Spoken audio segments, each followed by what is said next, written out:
Welcome, everyone. My name is Summer Burton, and I am thrilled to be with you today hosting a Train the Trainer session for some exciting new play-based soft skills curriculum that Literacy Link South Central is looking forward to piloting. We have about 80 people joining us today from across Ontario. I know we don't have everyone logged in quite yet, but we're almost at 50.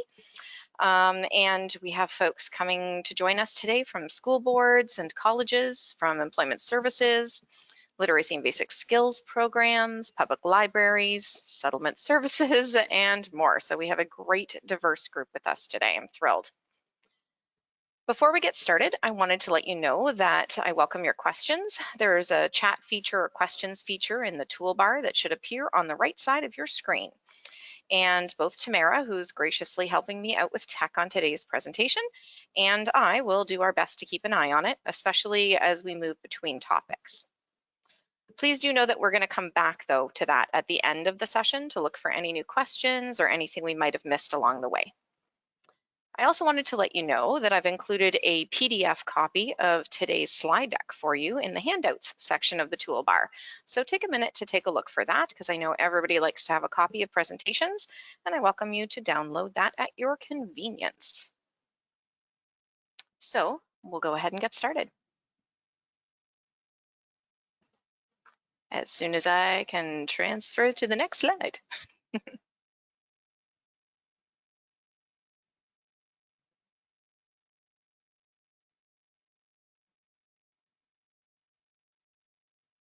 Sorry about that, everybody.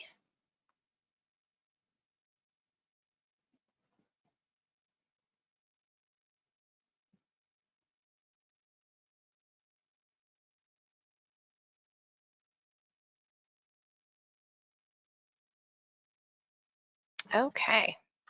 All right, so here's what we're going to be doing in today's session. We're going to start with some introductions. Then we'll talk a little bit about the games that we play and what it is about games that actually make us interested and make us want to do more gaming. We'll talk about gaming psychology and how it can be used in a non-gaming environment, which is a really interesting psychological test. I'm going to introduce you to the Game Changer project, which is something that I hope that you're excited about once you hear more about it and would be interested in piloting it. Of course, in order to do that, you'll need to know a little bit more about the course, how it's built, how the facilitator guides and PowerPoints work, what the learner playbooks look like, and the supporting documents and games that are included.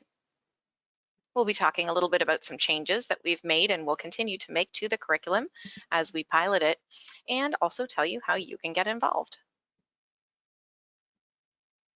So we'll start out a little bit about us. We are a regional literacy network called Literacy Link South Central, and our service network is Elgin County, Oxford County, Middlesex County, Brant County, and Haldimand and Norfolk County. So we have quite a big service area. We are funded by the Ministry of Labor, Training and Skill Development, and we have a variety of different responsibilities in our role. So we are responsible for literacy service planning in and out those 6 counties. That means bringing people together to discuss what's happening in the local community and sharing how literacy programs in particular can respond to that and work with their community partners. We offer sessions of professional development, both in person and, well, more lately, online in webinar format, and literacy presentations and information sessions. We do referrals, so when somebody's looking for a literacy program or wants to upgrade their skills, they can contact us for more information, and we'll ask them questions to match them with the right program for them. And we also develop quite a bit of curriculum, which is what we're here to talk about today. So that's us. I'd like to actually get to know a little bit about you before we move on. So in just a moment, you should have a question that will show up on your screen. I'd like to know if you're a gamer, and if so, what kind of games you play. Maybe you favor tabletop or card games, family favorites like Clue, strategy games. I hate to use this as an example, but it's topical, so what the heck. There is a game called Pandemic that's a strategy game. Card games like Euchre and Gin. Maybe you're more of a screen-based gamer, so fun single-person puzzle games like Candy Crush, or console games through an Xbox or Nintendo, maybe even larger online multiplayer games like World of Warcraft or Elder Scrolls. You might like games in both categories, and maybe you don't play games at all. So I'd love to hear a little bit about that. You should see the poll appear on your screen right now.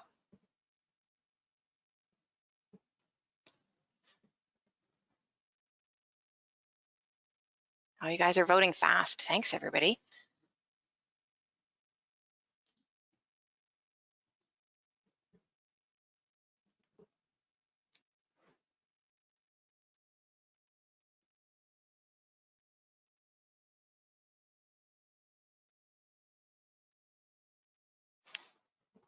All right, I think we're ready for results. We're almost at 78% voted. I'm going to say our poll is closed, and we'll take a look.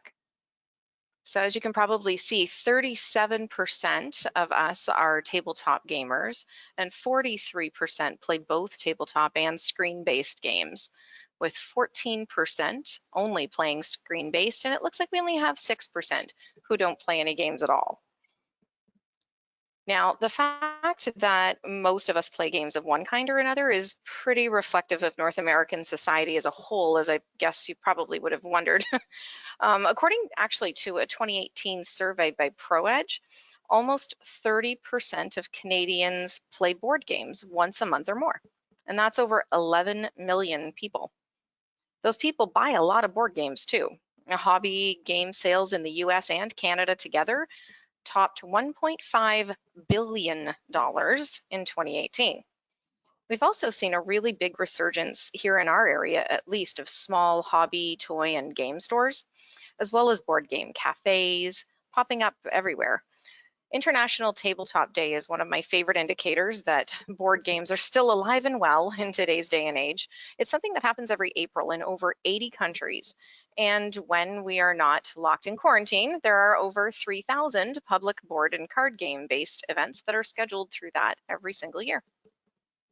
There's even more happening, of course, in the video game industry, considering that it's a category that includes apps on tablets and smartphones, computer games, video game consoles, social media games, and virtual reality. According to the most recent statistics from the Entertainment Software Association of Canada, 64% of Canadians are electronic gamers of some sort. That's over 23 million people. And those games are worth a lot of money. In fact, the video game industry in Canada alone is worth $3.7 billion annually. Shocks me every time I think of it. So the simple answer to why we play all of those games is because they're fun, but there's a lot more at play, pardon the fun, than just that. The psychology behind why games motivate us is really interesting, and I'd like to share one of my favorites with you. It's based on the work of a researcher named Yu-Kai Chow, who studied the behaviors and motivations associated with gameplay. He breaks them down into what he calls the 8 core drives of gaming. I'll run us through them and then give you some examples of these drives being used outside of a traditional gaming environment as well. The first is epic meaning and calling, which means you're motivated because you feel like you're part of something bigger than yourself. In a gaming context, this is when the game story presents a world that is about to end and you are the only one who can save it. There's an absolutely fascinating game that many young cancer patients are encouraged to play during treatment, which was developed for sick kids in Toronto. It invites them to become a rookie in an elite pain squad, tracking down and battling the causes and symptoms of pain. Played twice daily during and after treatment, it helps with distractions, sure, but what it's also doing is giving kids the language to talk about what's happening to them so that they can contribute to their own pain management and recovery. And they're motivated to play because the game isn't just about them and their experience. They're playing as part of a larger squad of other patients and not only battling their own discomfort, but helping the entire medical community understand how childhood cancers impact patients so that better pain management can be developed. Development and accomplishment is the most often used because it's the easiest element to see in a game. It's a way to make sure people know they're progressing while they play. Do they level up or earn badges or points or rewards? When people look to add gamified elements to training, this is usually where they start. Micro-credentialing is a really great real-life example of this concept, and it's growing in popularity.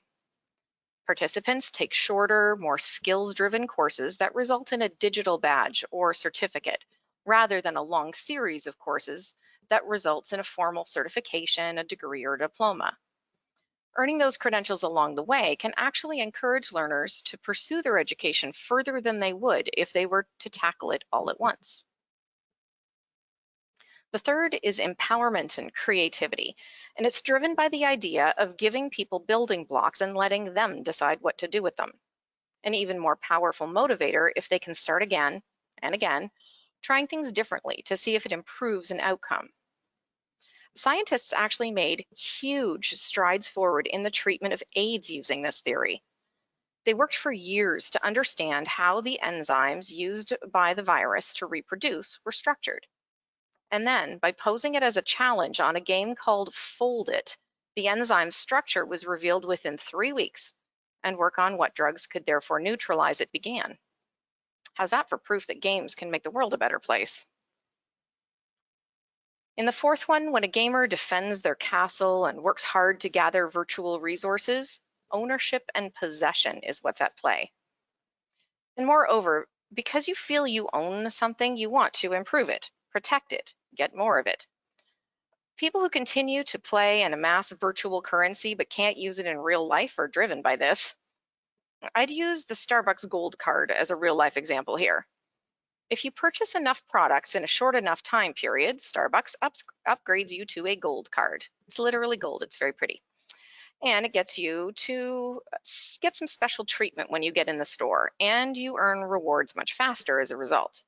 But you have to maintain that level of purchasing in order to keep the gold card and continue to enjoy the recognition and benefits that it provides.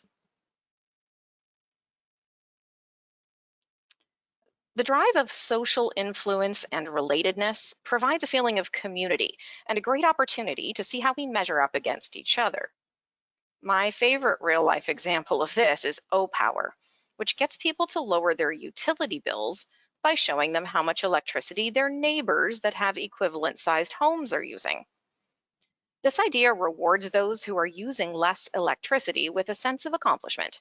And conversely, seeing that your next door neighbor uses 25% less electricity than you do is strangely motivating. In fact, once this O-Power came to the US, there was a $250 million reduction in utility costs in the areas that it was introduced. You see scarcity and impatience at play when something in a game is limited, either in the number of them available or the time period in which you can get it.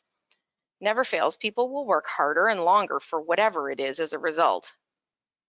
This is probably one of the most topical drives outside of the gaming environment at the moment, if you consider the lengths that people have gone to stockpile toilet paper. It's not their normal behavior, but it's something that they've been doing because they're driven by the limited supply during quarantine. Unpredictability and curiosity are the what will happen next feeling that makes you want to finish a book or watch just one more episode of the Netflix show you're binging, even though it's way past your bedtime. Gambling relies on this drive a lot, but one of my favorite real-life examples is the speed cam lottery.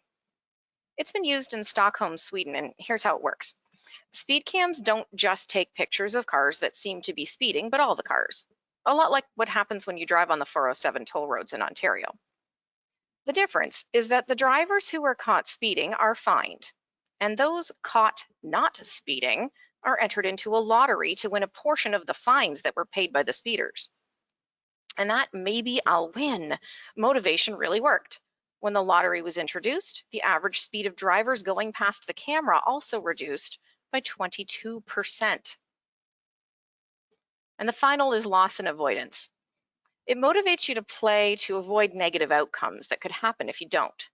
Sometimes it's called the fear of missing out, or FOMO. Your Farmville crops or cows will die and then you'll feel guilty, or a great short-term offer will pop up and you'll miss it.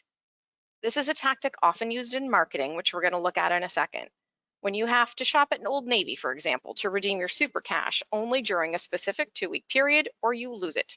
You are being motivated by loss and avoidance. Using those motivations, which are intrinsically built into games in a non-gaming setting, is what's called gamification. I often come back to the description provided by Assistant Professor Brian Arnold at the National University in California, which you'll see on your screen. Gamification is the act of applying game design elements and motivations to a non-game setting to increase engagement, change behavior, or achieve a specific desired result. I provided some examples while talking about the 8 core drives of gaming, but I think it would be interesting to consider how you might be living a gamified life yourself. If you're anything like me, you have a wallet full of cards like what you see on your screen.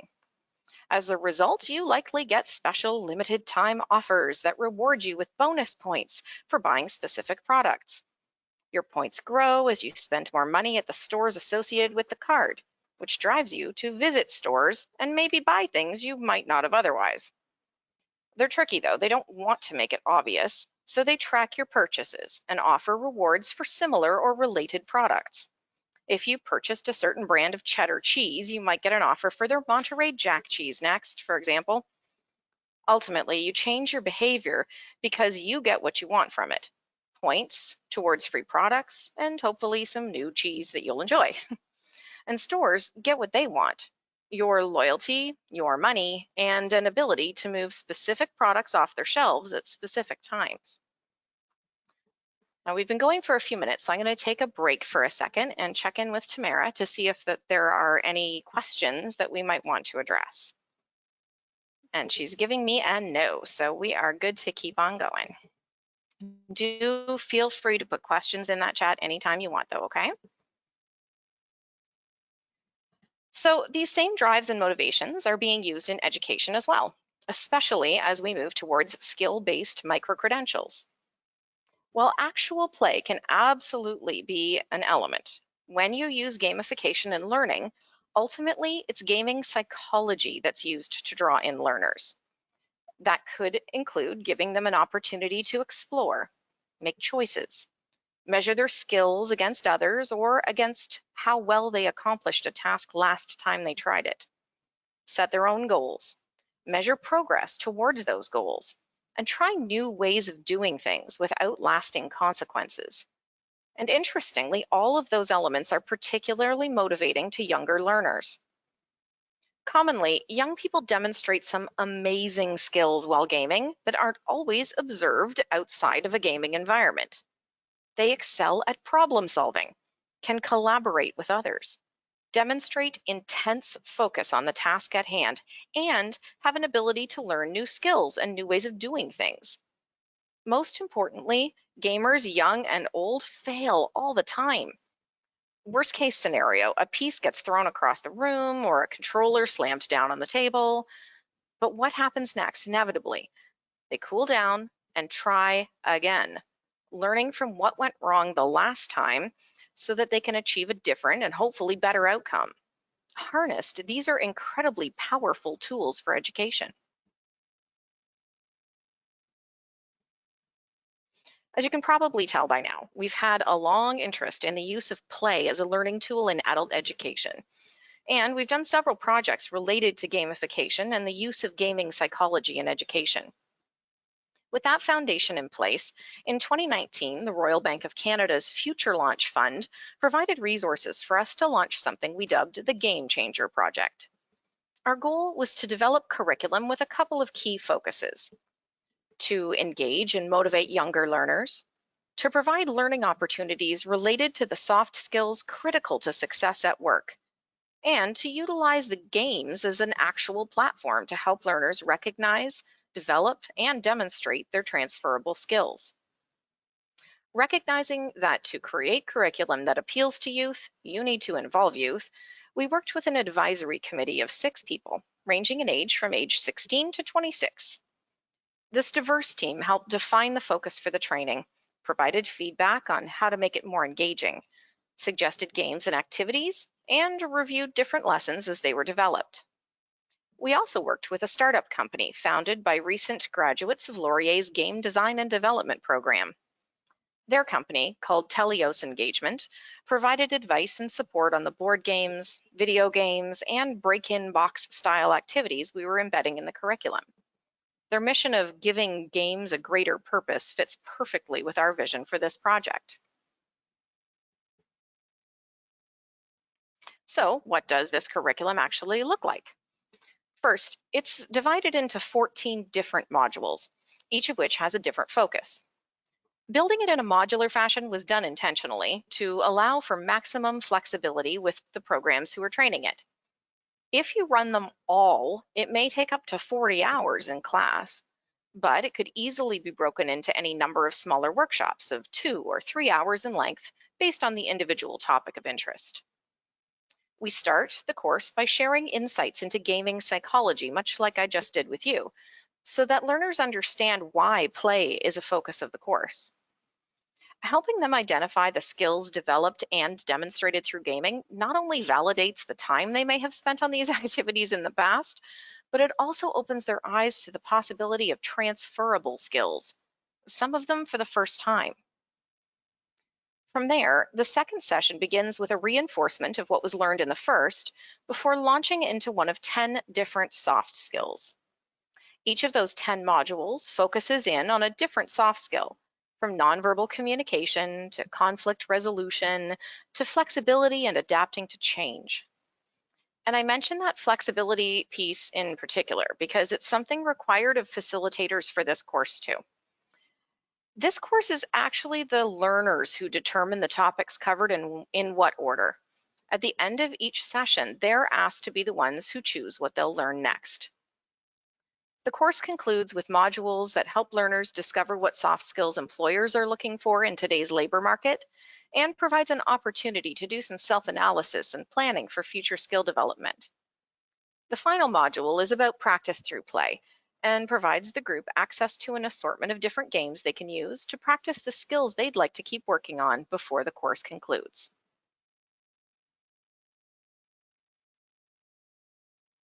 The 10 flexible modules intended to help participants gain a deeper understanding of specific soft skills are shown on your screen. They include verbal communication, nonverbal communication, observation skills, decision-making, problem solving, teamwork, flexibility and adaptability, work ethic, conflict resolution, and resiliency. At the end of today's training session, we'll be offering you the opportunity to access several of these modules to pilot with your own students. Just dangle that little carrot and leave it there for a little bit. But first, let's take a look at how the overall curriculum is structured.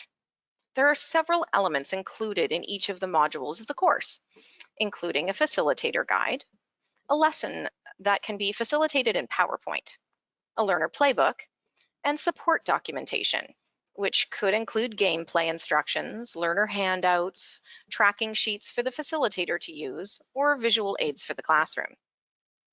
We'll look at each of these elements separately, but one thing that I wanted to mention is that our youth advisory group stressed that lecture-style training does not hold their attention or engage them in the learning process. Well, that's not exactly new information. Keeping it in mind while developing the curriculum allowed us to build interaction, activity, and stimulation within each of the modules. Each includes a combination of group and independent activities, videos, facilitated lessons, and games to keep participants shifting focuses, moving, and hopefully interested throughout. Each of the lessons also includes a reflection exercise or homework style activity for participants to complete between sessions. That allows the facilitator to open the next session by reinforcing the concepts discussed in the last one. What you won't find is alignment to any specific curriculum framework.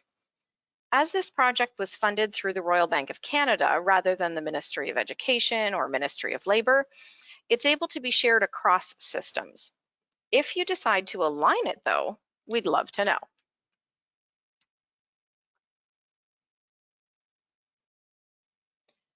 We recognize that not all facilitators may feel that they are experts in the use of gamification and play as a learning tool for soft skills training. So the modules are written in a way that supports your learning as well. The Facilitator Guide includes a common curriculum legend with symbols used throughout so you can quickly and easily see the different elements of the module, from videos to facilitated lessons to facilitator-led discussions or games. A complete list of supplies are required to execute the module, from internet access to projectors, post-it notes to flip chart paper, and games, all the way to, in one case, the fixings to make a sandwich. Clearly outlined pre-session preparation, including any technology to test in advance, handouts to print, or flip charts to prepare. And finally, optional reading or videos you can use to strengthen your understanding of the topics covered or the games played in the module. We also encourage facilitators to try playing the games you'd lead in the module with your coworkers, friends, or family. It is always easier to explain a game if you've played it yourself first, and it's a great excuse to have some fun at the same time.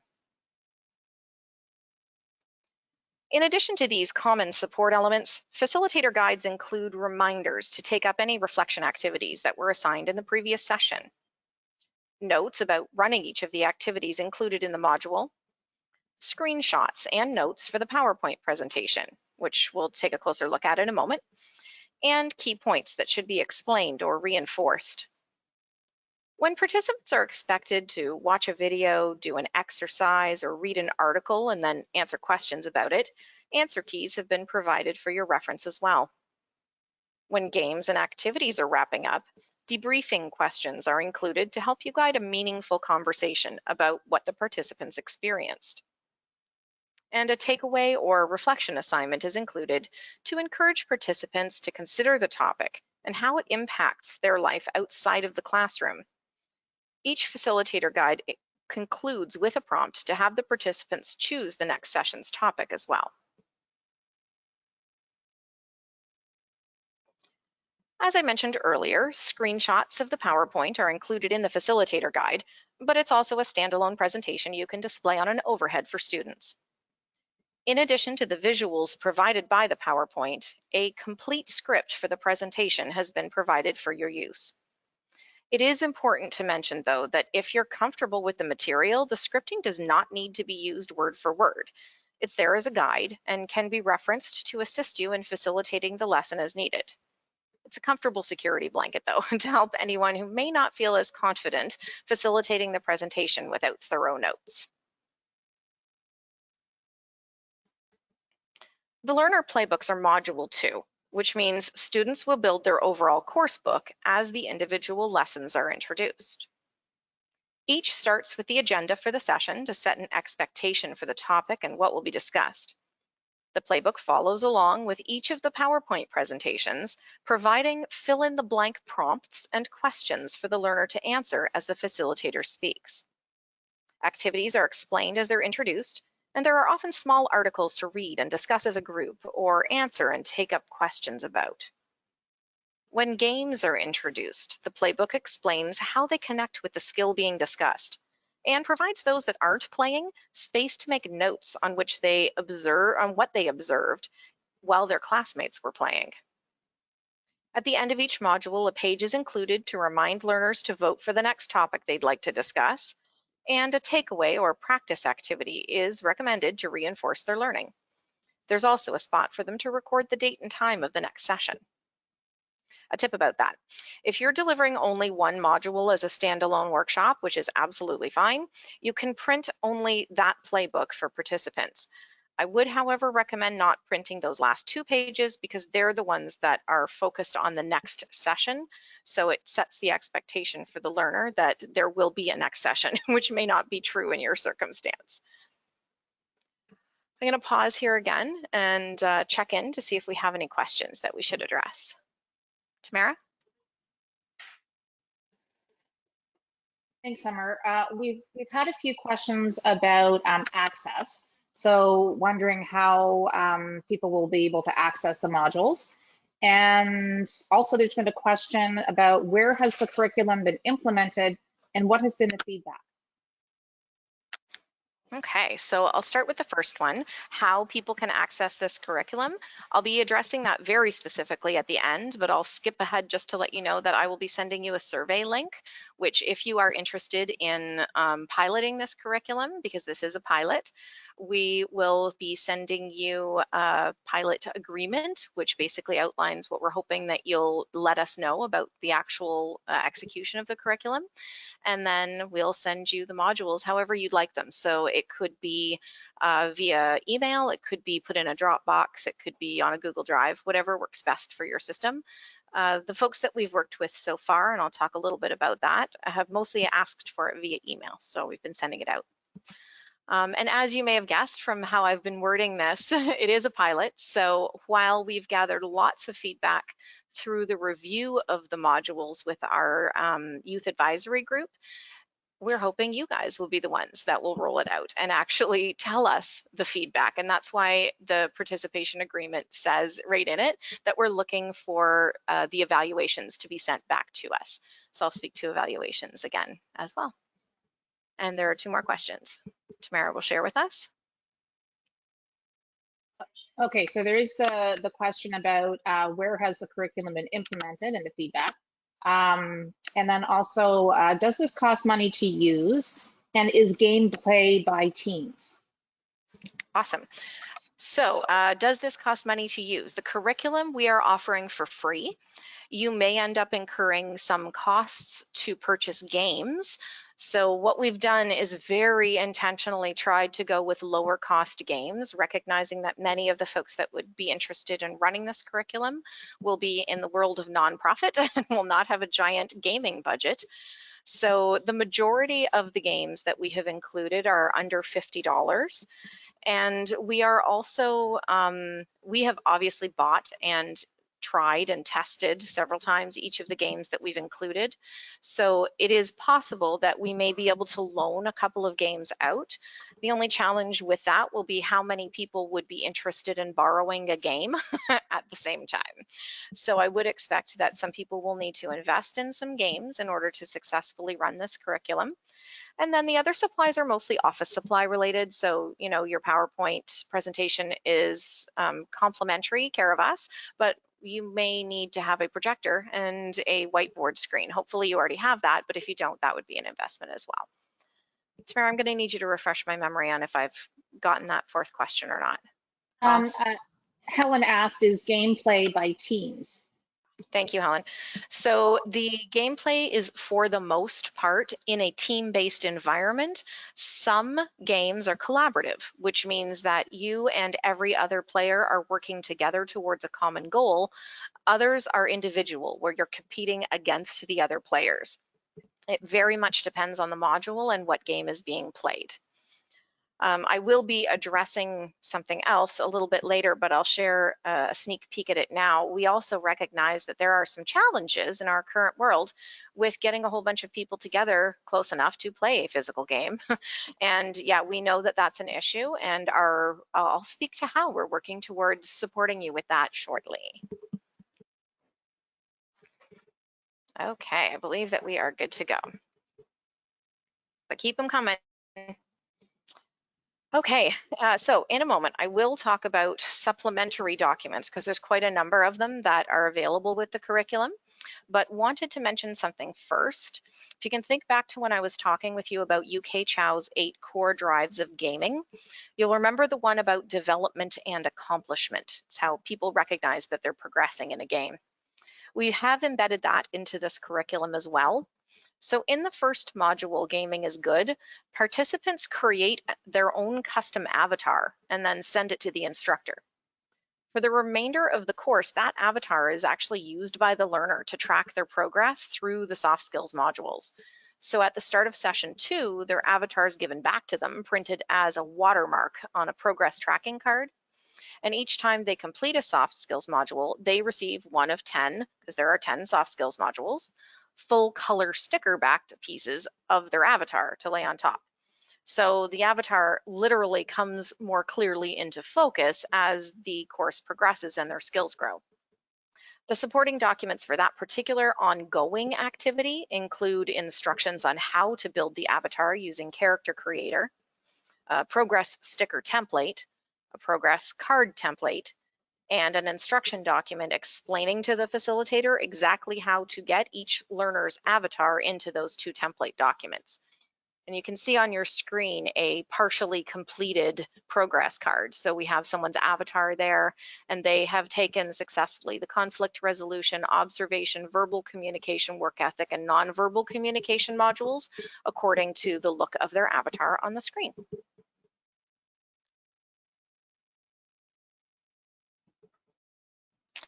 The rest of the support documents that are included in the curriculum vary by module, and they could be tip sheets and articles to hand out to learners, signs that can be printed and hung on classroom walls, and more. In the first session, that one I mentioned is called Gaming is Good. The facilitator is provided with a class tracking sheet where they can list all of their participants and can make notes, providing a place for them to give themselves little reminders about what their students did in the classroom in certain activities. So they can write down their favorite game, what their gaming style is, because there's an activity about your gaming style as well. Facilitators of the observation module will get the instructions for playing a game called Ghost Blitz, which is included in that module, while anyone facilitating the verbal communication module is provided with a bomb diffusing manual, which you can see on the screen there. Might be a good time to explain why I'm giving a bomb diffusing manual. It's part of a game called Keep Talking and Nobody Explodes, which is used in the verbal communication module. The objective of that game is to defuse a bomb before time runs out using the instructions that can only be found in that bomb defusal manual. The trick is that one player takes on the role of the diffuser and is responsible for cutting wires, inputting codes, and completing other tasks that would prevent this timed bomb from exploding. All they need are the instructions on how to do that, and it's all the other players who take on the role of experts who use that bomb defusal manual to guide them through defusing it. But they can't actually see the bomb themselves. So they have to figure out a way to communicate clearly enough what the bomb diffuser is seeing and the instructions that the experts would like to provide for each section of the bomb. Clear, detailed, and calm communication is obviously the only way that you're going to win this game, which makes it a fun and challenging way to dig deeper into those skills. Other games that you can see on the screen there that are included in the curriculum include One Night Ultimate Werewolf, which tests players' ability to convince others to agree with their accusations of who a werewolf in the game could be. Forbidden Island, which challenges players' ability to work collaboratively to collect treasure and escape a flooding island. The Mind, where players have to rely on body language and communicating non-verbally with other players to determine the order in which cards should be played. Overcooked, where players frantically work together or sometimes don't work together to fulfill orders in a very busy kitchen, one that often moves around or catches fire when you're not looking, and a whole lot more. Each of these games can only be mastered through practice and the use of very specific skills. And a full debrief is included for each to include the discussion of not only how did the game play out, but how the skills that they use during the game can be demonstrated in a non-gaming environment. So I'm going to pause once again here because I believe we may have some questions, and I'll turn it over to Tamara. We have lots of great questions, and I'll just give them to you one at a time. So the first question is, what technology is necessary for playing the games? Are they all digital based? Can they be played on phones, computers? Awesome question. So the answer is a little bit of all of the above. Each one of the games is in a different format. So if we look at the screen right now, we can see the bomb, which is over in the, that's the left corner. My lefts and rights, not a strength. Over in the left corner, that is a digital game that would be played, and it can be played on several different platforms. Overcooked is a digital game. Below the bomb, you see Fake in It, that's a digital game. And everything else you see on your screen is a physical tabletop game with pieces you would reach out and touch. Now, that said, I mentioned earlier that we recognize the challenges that have been put into our world through COVID-19, and that we will not necessarily be able to sit across a table from a large group of people playing a game in the immediate future. So we will we'll talk about exactly what we would recommend to overcome that in a few minutes. Back to you, Tamara. Okay, so back to the avatar. In order to create the avatar, are the participants expected to draw, or will they have access to digital tools for that purpose? Awesome. We use a product called Character Creator. It's free, and it is all digital. So it basically provides a whole bunch of different digital body parts that the learner can put together into a creation that suits their fancy. They can change everything from the clothes that they're wearing to the tone of their skin to the shape of their eyes and so on and so forth. It's all digital and it's all free. Great question. Okay, you may have partially addressed the next question. Can these be done in a virtual environment? Yeah, I think we're going to speak more to that shortly. Okay. Some more literacy specific questions. Are there milestones attached to the modules? Much like it is not aligned to the OALCF or any other curriculum framework, there are not milestones specifically attached to this. However, one of the exciting things about piloting is that we get to have your feedback during this process. So any literacy programs that actually execute some of these modules, I'll be looking to you guys to tell me if you see a fit with milestones that are available. Are there accommodations built in for varying literacy levels? There are not specific accommodations built in, but again, with a piloting environment, we're hoping for some feedback. We are also going to be working with our local deaf-blind literacy program to get their input on specific accommodations for the deaf-blind community. So we welcome anyone who works with learners of any particular ability to feel free to try piloting some of this curriculum and let us know what we can share with others to make it a successful experience for everyone. These games look like such fun. Can the instructor join in? Heck yes. that was an easy one. Not only would I suggest you play the game ahead of time just to get used to it, but the participants and the instructor could absolutely choose to play together. One of the things, I'm not sure how well I've stressed it, but I will do my best to stress it now, is that this curriculum is meant to be flexible. It is meant to be rolled out the way that works for your program, for your learners, and for you. So depending on how many people you have in a particular session, you may feel more comfortable sitting back watching, particularly the first game, which is called Forbidden Island in the very first module. I would almost just suggest watching, because half of the reason that this game is in there is so you can learn a little bit about how your students interact and what role they take on when thrust in a group, because that's one of the collaborative games and it's the first one they play. It is a fascinating experience to watch. And if you watch, you'll learn a lot. So that one I might suggest you sit back and just think, oh, interesting to see how people behave in a situation like this. All of the others, you know, it's totally up to you. They're all fun, so I'd say go for it. Okay, Megan says, I'm curious how much time the games may take to play. How long might sessions take to set up, play the game, and debrief? Awesome. So every one of the facilitator guides will include an estimated time. Obviously, an estimated time is just that, an estimate, because it depends on a couple of things. How quickly you move through the curriculum, how many questions people have, how in-depth discussion may go, and you may want to play the games that are included more than once as well. So the majority of the soft skills modules come in at 2 hours and 45 minutes of actual time, not including a break, which means I think of it as a 3-hour session. That said, if you wanted to play some of these games, and I'll be honest with you, if you get a group that's into it, they may really want you to have scheduled extra time so that they can play a second, a third, or a fourth time in order to either have more fun or talk more deeply about the transferability and skill building opportunities of the games. You can definitely be flexible with it. But yeah, 3 hours is a good bet. Okay, I think those are all the questions. It looks like Sarah may have provided the avatar creation link in case people are interested in checking that out. Awesome. Thanks, Sarah. So how does all of what we've just talked about look in a single soft skills module?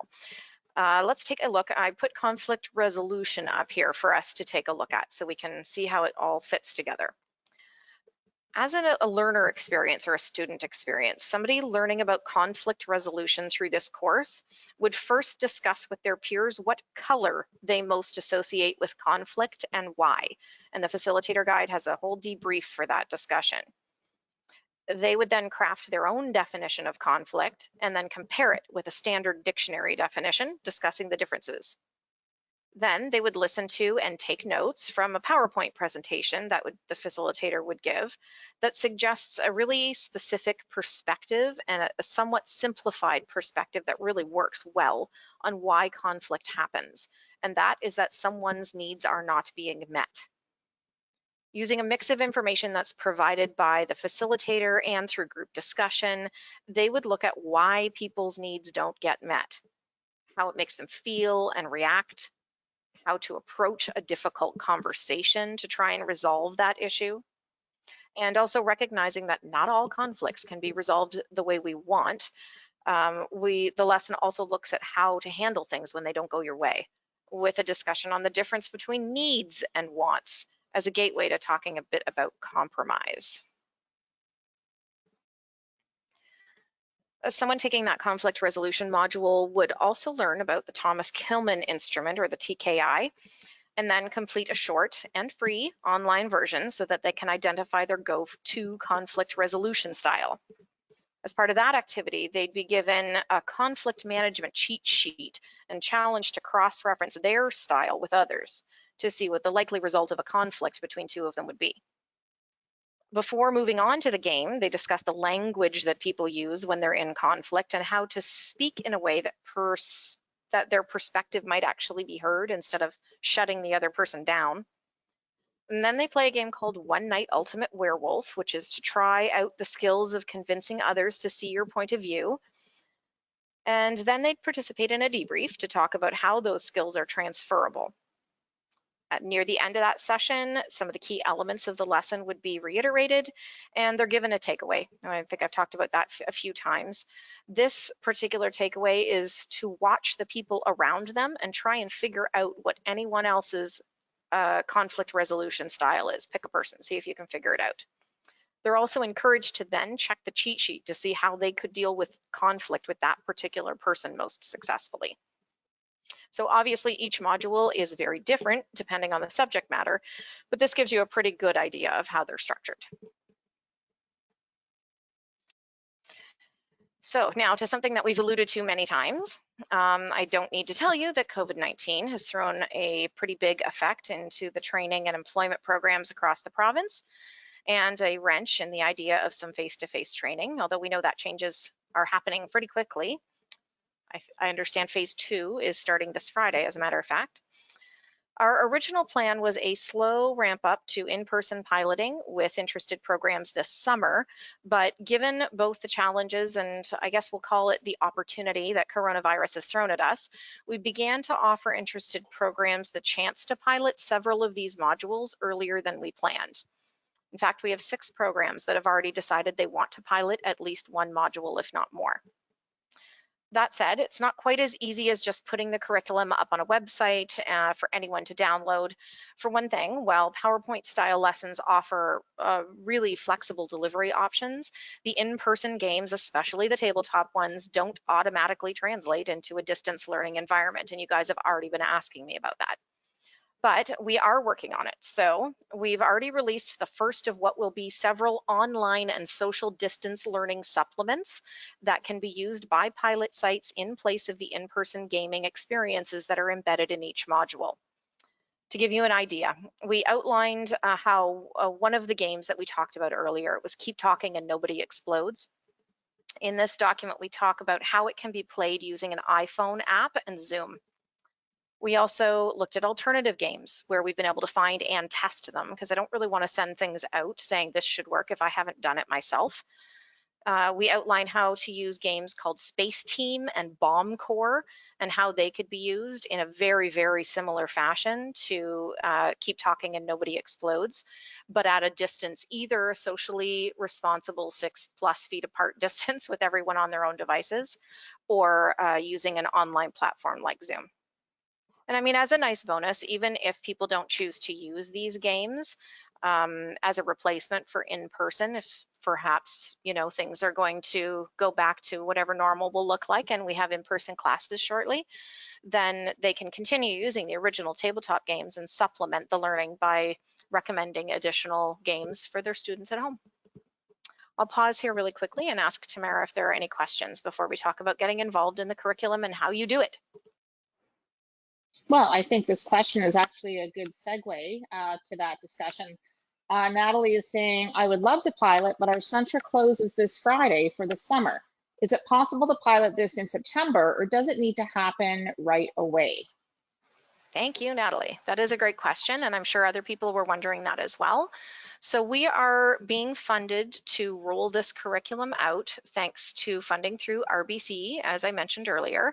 And their request is that we provide the evaluations for this curriculum as it was rolled out and feedback on the curriculum prior to the end of the 2020 calendar year, which means September is absolutely fine. Were there any other questions, Tamara, before we move on? The next question was related to, again, timing. So I think you've answered that. All right, great. So with the caveat that things are changing pretty much daily, are like some of the other folks that we've heard from, and you're thinking, I kind of want to try this out, then yay. And we would like to hear from you. So the first 6 modules being released are shown on your screen. It's Why Gaming is Good, the Session 2 mini module, and 4 of the soft skills modules: verbal communication, nonverbal communication, conflict resolution, and observation skills. That is between 12 and 15 hours roughly of curriculum, and we will have more ready hopefully soon. So I recommend that you use the link on your screen to contact us and let us know what modules you'd like to try and when. We'll provide you with the curriculum. We'll talk to you about what supplies you'd need. We'll send you the alternative games list and discuss how we can help you get ready to roll it out as soon as we get a piloting agreement, which I promise is not a scary thing. It's very simple, back from you. We'll also provide you with evaluations to use, one for yourself to let you know or us know about your experience rolling out the training, and one for your participants as well. So we'll be thrilled to get your feedback and find out how it goes. If you are not ready to make a decision about trying this curriculum yet, don't worry. That link also provides an option to request an update when the full course is released. So that buys you some extra time to think about it or talk with your coworkers or staff and consider how delivering gamified, play-based soft skills training might work within your organization. I am going to take a second now to paste that into the chat, the link, so that if anybody cannot click on their screen, and I suspect it's possible that you can't, it is also available in the chat. And then I will also send out an email following the session, a thank you for attending, tomorrow. And oops, I am going to be able to paste that in there. There we go. You might get it twice. Yeah, there you go. So, and I will include the link in that as well. Summer? Yeah. Yes. People are asking if they can get a copy of the recording. There have been a few blips in the audio depending on where people are joining from. That's a great question. We are recording today's session. I'm not sure exactly how to share it. However, I will have all of your email addresses in GoToWebinar because we've used that platform, and I will send out a link if we can share it afterwards. And please know that for those who did not have the best audio experience, that the slide deck is available in that handout section. So at the very least, do please take that today, and we'll figure out the back end of trying to share the recording. So for those people who may not be in a position to decide right now if they are going to agree to pilot or not, or maybe their program is closing down, do you still want them to click on the link somewhere to let them know that, to let you know that they're interested? Yes, so the first link that you saw on our last page, I'll just go back actually so that it can be showing right now, in theory. There we go. So the Surveymonkey link can be used by anyone who is sure today that they want to pilot and anyone who thinks they might want to once some more time has passed. So what we'll do is if you fill this, you will have the opportunity to say whether or not in that survey, do you want to just be kept up to date about when it's available later, or would you like to actually start the ball rolling? Because you can't get the curriculum itself until we've sent you that piloting agreement and you send it back, you could always choose to take that step and just let us know, you know, this won't be happening till September, but let's get some signatures before our program closes, and maybe I can read the curriculum over the summer and ask you questions. You know, we really, I promise, are very flexible about this. We want you to get the best experience you can out of this opportunity to pilot. Summer, somebody has noted, Catherine has noted that the link on the chat doesn't work. So we may have to send that out tomorrow just to make sure that A, it is working, and B, that you know, everybody has it.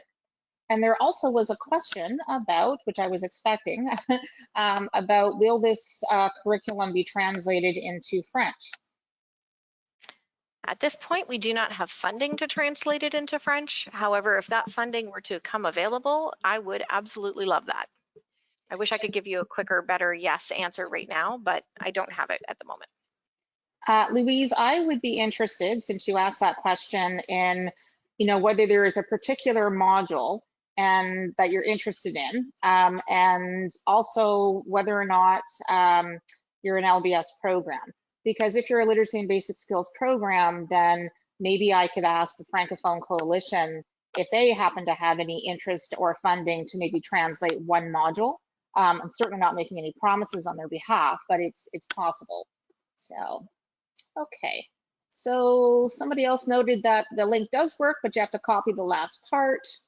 It'd be really great if you could share the link via email.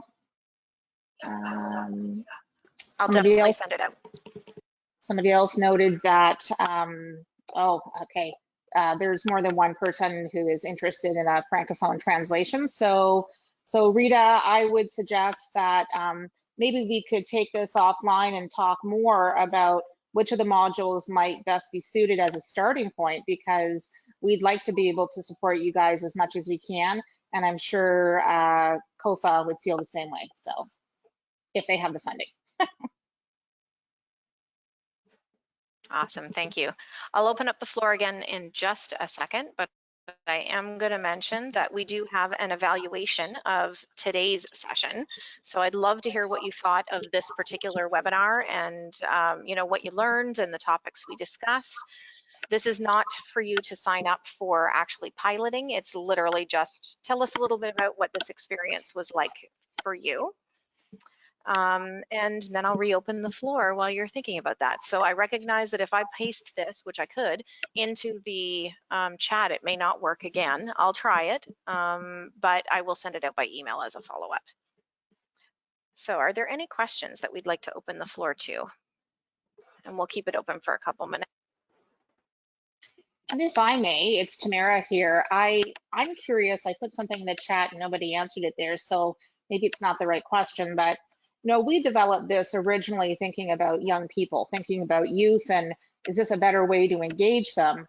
I'm just kind of curious, for those of you who took the time to be on the session today, do you have a particular group of individuals that you're thinking would benefit from this? And if so, if you can share a little bit of information about what you're thinking. We're certainly not going to hold you to it, but we're interested in where you might see application for this type of curriculum, if you feel like sharing. Thanks.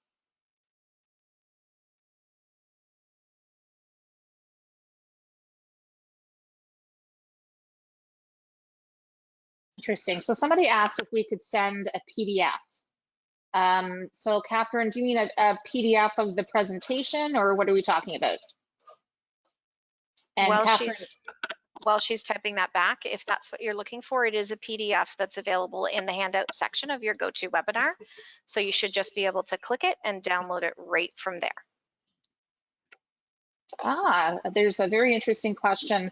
Catherine mentioned that she's interested in doing this curriculum potentially with adults who are incarcerated. And somebody noted that it could be a more comfortable way to bring soft skills up, like a funner way anyway. And somebody asked, would it be okay to modify the content to suit the needs of individual learners? I would say yes, it is okay. We just want to know about it, because if you are modifying the curriculum to suit the needs of specific learners, I bet you dollars to donuts there's another program that wishes they could do it too. And so what we want to do is just keep on top of those suggested modifications. We're actually putting a question, I love that you asked this, we're putting a question in the facilitator evaluation. So anyone who chooses to roll this out does an evaluation at the end just to tell us how did it go for you as a facilitator. And one of the questions is, did you make changes? Not because we want to get you in trouble, because we don't. It's, did you make changes because we want to learn from them. If you found that it was better to, split it up into two or rewrite this section to sound different, to just tell us. We want to know, because there will be others who can benefit from it in the future as well. So there are several other responses here about what people are thinking of or considering with regard to this curriculum. So Barbie says, I teach adult learners and most are 18 to 25. They love gaming, and I think this would be beneficial. That was sort of the audience I think that we had in mind originally, which is not to say that other people don't also A, participate in gaming, and B, enjoy, need to learn about soft skills, I should say. Esther says, we have an LBS center and have been creating modules for pre-credit learners on writing, math, and self-management. So certainly from the Ontario Adult Literacy Curriculum Framework perspective, all of what we've been talking about would fit under self-management. Natalie says, we've partnered with Employment Ontario to provide pre-employment training for the Youth Job Connection program. Thought it would be great for this group. You are not alone, Natalie. Several other folks who have indicated an interest in piloting have said they've identified a similar audience, which is really cool. And, lots more here. Awesome. Okay. Somebody says, we've been creating courses in Brightspace. So I'm not familiar with Brightspace, but that might be something for us to check out. Catherine, remember we talked about the PDF Summer? She said she'd like the PDF that is in the handouts because she's not on her own computer. So we'll have a look at that, and if we need more information, Catherine, we'll be back to you. Paula asked, have you heard of Soft Skills Solutions by Simcoe Muskoka Workforce Development Board? And my quick answer is yes. And I think that they are in the process of potentially considering how to take that online because of the pandemic. But Summer, is there anything that you want to add to that? Okay, so we definitely are aware of it, and it would be interesting to sit down with the two and see about an alignment. My understanding is that the Soft Skills Solutions by the Planning and Development Board is shorter in duration, perhaps about 25 hours, and that you need to be certified to run it, which may not be a problem depending on where you are if you've already had the training. So thanks for raising that. Dawn says, we're running 3 different programs for youth, all involve paid in-class learning. I wonder if that's a federal program. In our area, 70% of our potential participants cannot participate in online learning due to lack of technology or feeling uncomfortable learning online. So Dawn, I think your comment about 70% of learners can't participate. In our area, in our networking area, when we've been doing our service planning meetings, we've had several programs say that if and when they're able to go back to face-to-face learning, they are going to put a significant emphasis on digital learning, more so than they would otherwise, just in case there is a second wave. But maybe the fact that a lot of these were developed with tabletop games, perhaps that will be useful for some of the learners that you're dealing with. Certainly it's an issue for all of the adult literacy programs that we've been talking to. We're very concerned about folks who cannot participate in online learning. So I thank you for raising that, because that's critical that we keep that in mind. Rebecca says, I have a variety of learners, from educated newcomers trying to understand our culture to those who are trying to learn math and haven't functioned well in our society. I think there might be something about games, just that social, the notion of play, that may be a uniting factor. And I think that's one of the things we're quite interested to find out through the piloting. Summer? It's something that we've done a lot of looking into, is why play is such an effective learning tool. And it really does cross so many boundaries. It appeals to youth, it appeals to newcomers, it appeals to anyone who finds themselves uptight about learning, quite frankly. Because as soon as you start playing, as soon as you start laughing, it takes down a barrier and it removes part of the fear that you had and that self-doubt. Because remember, when we talked about the fact that one of the skills that people who play games have is the ability to fail and just get back up and try it again. The more that you can train your brain to do that, the more that you can say failure is a learning opportunity and is an acceptable thing, the more you can transfer that into other places. And that includes learning. It includes going for a job. It includes all of these things that provide such a barrier of fear for so many people. I'm passionate about gaming and play as an opportunity to help people overcome barriers to learning. Absolutely. Thanks, Summer. Megan has noted that her LBS/employment training program will have a broader age range. Most will be in their 30s, but will have participants interested from 19 to 60. I wouldn't doubt it, Megan. I mean, FYI, everybody, if you're really interested in this concept of gamification, Coursera offers a free course on gamification, or you can pay $135 if you would like the certification. And because Summer is our resident guru when it comes to gamification, I felt like I needed to up my game and understanding more about it so that I could help her with some of the work that she's doing. And I have really been enjoying this. It's a 6-week course on gamification, mostly delivered via video. And I have a 16-year-old son, and I'm really glad that I'm taking it also for his sake, because we've had many a quote unquote discussion about gaming and how much time he spends on it. But it's really opened my eyes in a lot of different ways to the whole notion. So I do recommend that course if anybody's interested. And they were saying during that course that the average age of a gamer is 35. So either we're all getting older a lot faster, or some people are catching up to us. I don't know. Let's see, got a few more comments here, and thanks everybody who's been sticking with us and sharing here.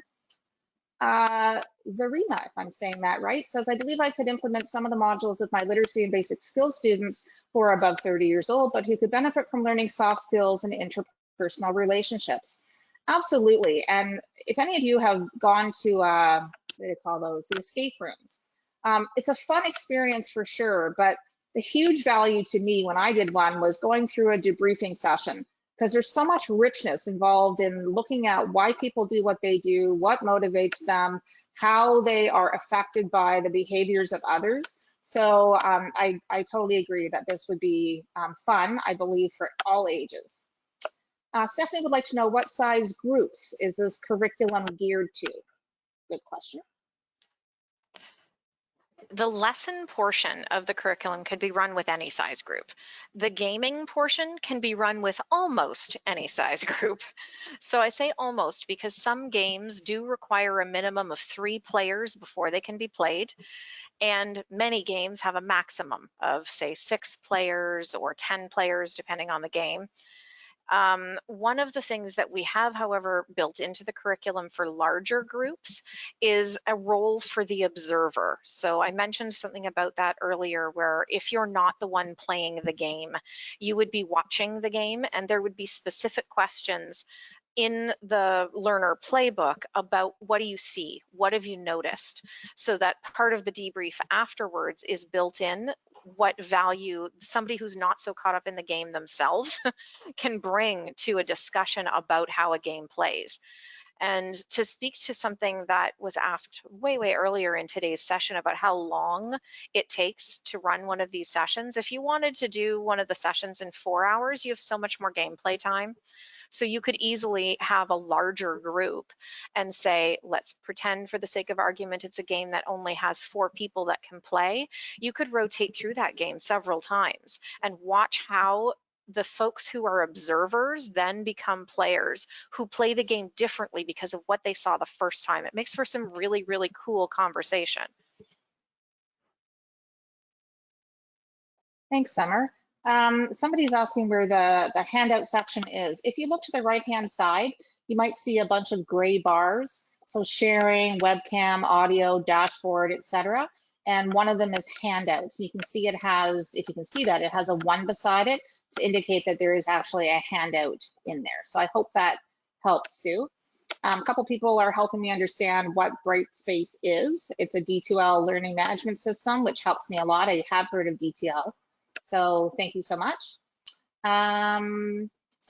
Georgina notes that soft skills solutions is great, but what we've been talking about today has more flexibility, which is great. And Rebecca would like to know, with the digital games, how will the student connect with someone else is playing? Depends on the platform. So I will use, what am I going to use? I'll use one of our alternative games as an example because it's fresh in my head because I was just writing about it like Friday.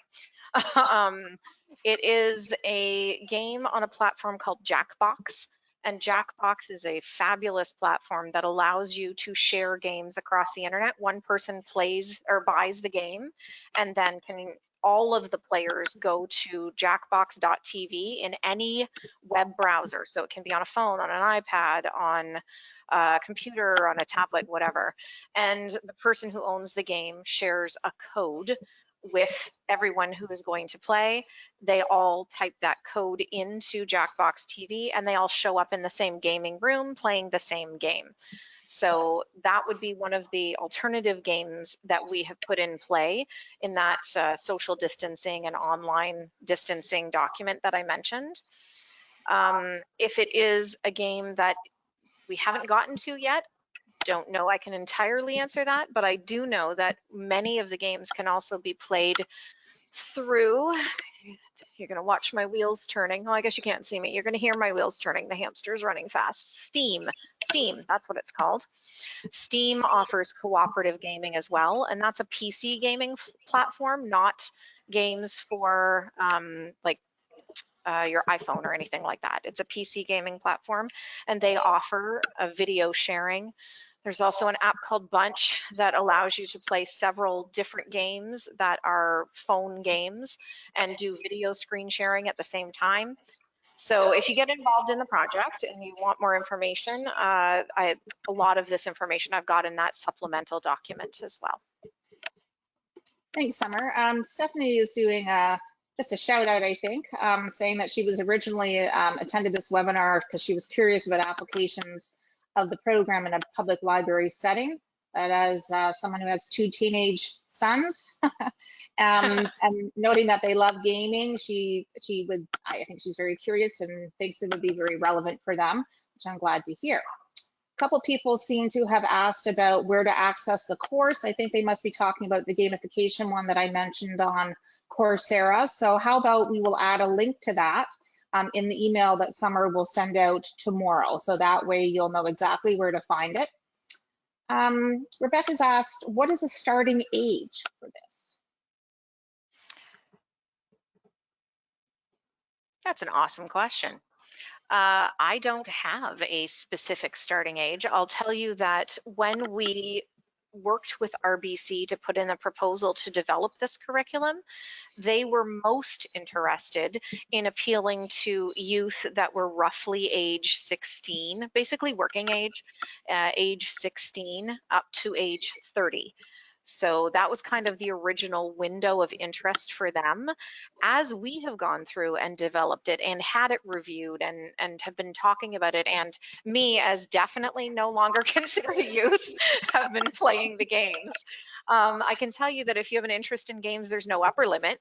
So I think that it's very transferable across many, many different age limits, and we have no limit in terms of this pilot. Yes, we are hoping to get feedback specifically from people in that target age range that RBC is interested in. But if who you work with is not in that target age range and you want to participate in the pilot, we're thrilled. And we write curriculum not to keep it locked under or in a safe or anything like that. We write curriculum so it can be used, and that's what we want you to do. Take it and run and enjoy. We just want to hear how it goes. Exactly. Sarah's recommended something called Psych. I'm not really sure. That might be a course, actually, I'm thinking. So people can explore that. And Georgina had a good question. Do you think a module has to be done in one session, or could it be done over a couple of days, or would it lose momentum? In a perfect world, you'd do it together, but you know what I'd like? I'd like somebody to try rolling it out in 2 sessions and telling me how they thought it went. Back to the flexibility. And I don't mean to, say this over and over and over again, but if you feel like your learners could not sit through a 3-hour session and be comfortable, then you break it up where you think makes the most sense. As long as the expectation is set for them ahead of time that they'll do a certain chunk of curriculum and then they'll do a chunk the next day, and then they get the big reward by playing the game at the end. If that works for your learners, you go right ahead and do that. Each one of the sections of the training is timed too. So where I said at the beginning that you would look in your facilitator guide, it'll tell you most of the soft skills modules are going to take about 2 hours and 45 minutes, but please know it's totally flexible. It isn't just that that's timed. Like your intro should take about 5 minutes. This particular PowerPoint presentation should take about 25 minutes, and so on and so forth. So you'll be able to figure out how to break it down into smaller chunks if that is the need of your audience. And we welcome you to do that. I'd just like to hear about it. Okay, I think we're coming to the end here, Summer. Sarah has just elaborated that Psych or Psyche, not sure how it's pronounced, is an app-based game similar to Jackbox, and I have heard of Jackbox. So, so great. It's nice to hear about these resources, and thank you so much. I threw that question in at the end because I'm nosy as all get out, but I know your time is valuable, and I thought, okay, why are people coming to this? What kind of a gap do you potentially see in programming that you think this might be able to fill? Whether you're convinced or not, whether you pilot or not, it's just really good information for us to have. And I also know how much sharing of ideas can sort of stimulate other ideas. So I really appreciate everybody staying on a little bit of extra time and giving us that feedback. So Summer, I'm going to turn it over to you. Please, everybody, if you're still on, we really would love to get your evaluation results on today's session. We're conscious of the fact that gamification is a pretty new area for most people involved in adult education. So part of what we feel we need to do is to pay some close attention to what kinds of supports people in adult education and particularly in adult literacy might need, because we don't want to develop this and have it sit on a shelf, as Summer said earlier. If we need to do a little bit more, dig in a little harder to provide the support that people need to be able to use this, then that's what we want to do. So over to you, Summer, to close it out. Thank you. So I will draw your attention to the fact that I just put a note in the chat saying that if you have questions after the session, please feel free to answer that survey that was in the Surveymonkey link that, yes, you will, I promise, get by email so that you can actually click it. I'm sorry about that. I don't know why it's behaving naughtily. And you can also email me at summer@llsc.on.ca to ask questions as well. If you had trouble, for example, getting access to that PDF file that has the slides from today, that's one way we can work on that too. And Catherine, I made a note that you need them another way, so I'll be going through the chat following today's session and seeing if I can pin you down, because I know I'll have your email address from our registration. So as Tamara said, just a quick reminder that we'd love to hear what you thought of today's session. I so appreciate how interactive you guys were in today's session, both throughout as well as the fabulous rich conversation at the end. A big shout out to Tamara for keeping her eye on all of the chat. I really appreciate it. And we do hope that you will stay in touch. And with that, we're going to bring the session to a close. Thanks again for attending, everyone.